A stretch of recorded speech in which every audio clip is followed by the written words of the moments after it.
Yeah, Gary. Hey man, what's up, man? Yeah, I want to put $100 on Nevada. That sounds pretty great. Yeah. Okay, I'm good for it. All right, I gotta go. I'll talk to you later.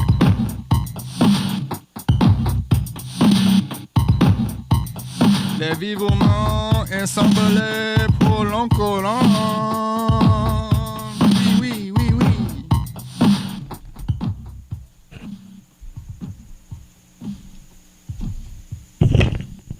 Yo, yo, yo, yo. All right, you came back. Awesome. Very cool. Even though I know most of you didn't have a choice. Looking at you, YouTube test audience. Hey, it's all good.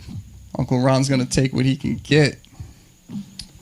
Just keep those views coming, baby. I have to admit, these comedy bits, they are an analogous representation of myself. Sloppy, crass, imperfect, impulsive, and most importantly, a long time coming.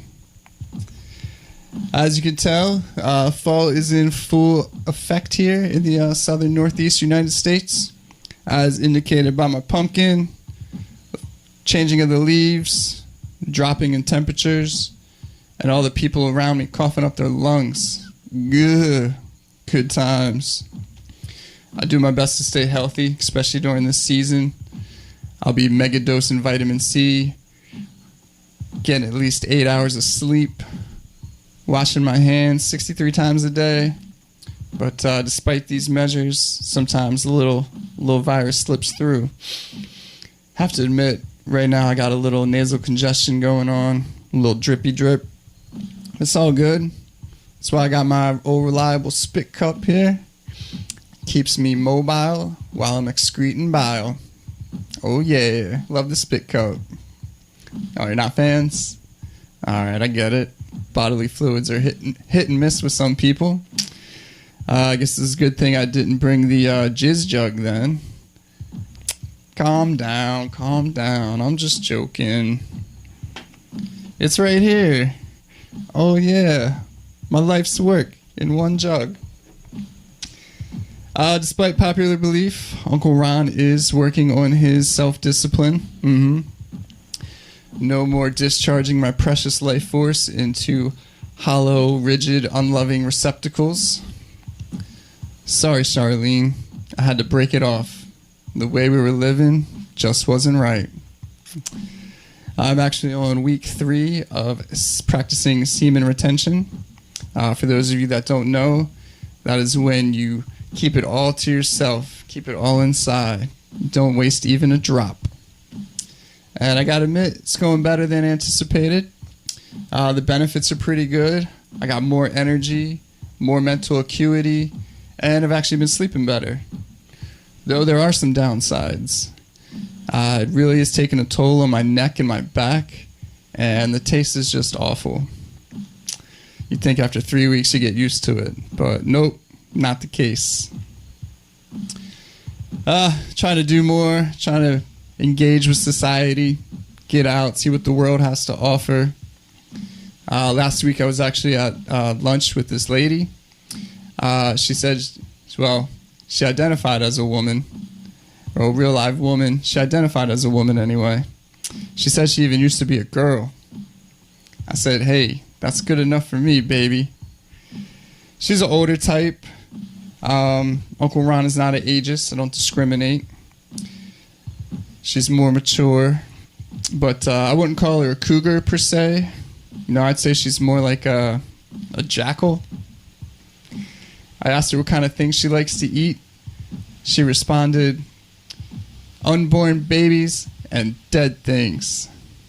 I said, hey, I can work with that. So I got us reservations to this nice Italian restaurant, the one with the really good pizza, live entertainment, and most times skimpy girls running around. Now I know what you're thinking. You say, Uncle Ron, I know what restaurant you're talking about. I wouldn't go there. They have a rat problem. Well, you can't scare me. It's 2025. What restaurant doesn't have a rat problem these days? Besides, Chuck E. Cheese is still slamming, bro.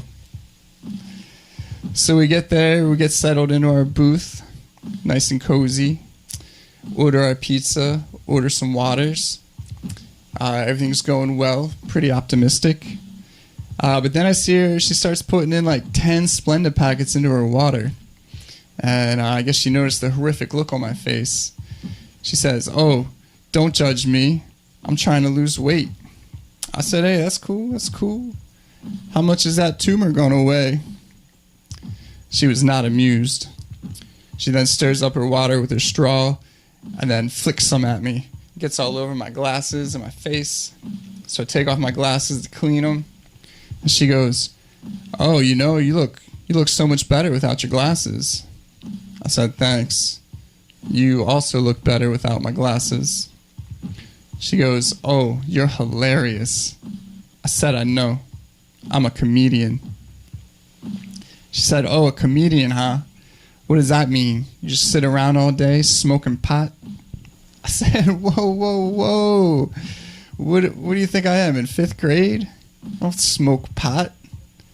I vaporize essential terpenes and cannabinoids. Jeez, get it right, lady. She said, "Hey, whatever you got to do to sleep, whatever you got to tell yourself to sleep at night." "So, Mr. Comedian, Mr. Hollywood, did you sell your soul to Satan to get into the industry?" I said, whoa, show a little respect. His name is Satan. He's from Turkey. He has great business acumen. And he gets the standard 20% as everyone else. Besides, I tried getting with Jesus, but he had a 12-client limit. What are you going to do? At this point in time, our pizza comes, but we're still doing the whole interview thing. She's grilling me pretty hard. She says, "Oh, Uncle Ron, what do you do in your free time?" Now, I could have made up some stuff, but I'm not going to lie to her. I'm going to tell her the truth. I said, "Well, I'm an adult, so I like to browse various adult websites, like Reuters, Bloomberg, and Yahoo Finance." She was stunned. She didn't know what to say to that. Then she gets real serious. She says, "I gotta ask you a real important question." I said, "All right, go ahead." She looked me dead in the eyes. She said, "I need to know, what's your favorite classically animated Disney film?" I said, "Easy. Lady and the Tramp, of course."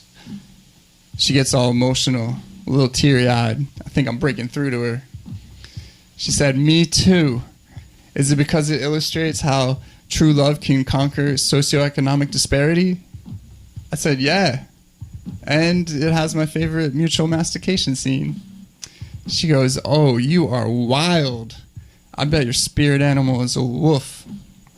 I said, "Close. It's a seagull. You going to eat your crust?" She goes, "Wow, you are so untamed and uninhibited. You must be amazing in bed." I said, "Yeah, I got a couple moves, but I have to admit, sometimes I struggle with the fitted sheet. That corner by the wall is really difficult to get on." She goes, "You're driving me mad. Enough chit-chat. I must know. What's your favorite position?" I said, "Easy. It's the same position I've been doing my whole life when things get hard. Fetal." She said, "Wow, it's so refreshing to meet a man who's in touch with his feelings." Now I'm sitting there nibbling on her crust. I'm almost done. And then she points out, she goes, "Oh, you got a little sauce on your shirt." I said, "Oh, I know, it's going to stain." I said, "I know. I can't help it. It's genetic. My father has stains on his shirt too." She said, "Oh, I'm very familiar with your father's stains. Trust me." At this point in time, the bill comes, and she gets it before I can grab it. She's pretty quick for an old broad. I said, "Oh, you don't want me to take care of this? I can pay for this." She said, No, you can pay me back in other ways, like by turning the lights off when you're finished with them, cleaning your bathroom, and taking out the trash." I said, "You got it. Thanks, Mom. You're the best." All right. Thank you. That's all I got for today. Y'all have a great night. Peace.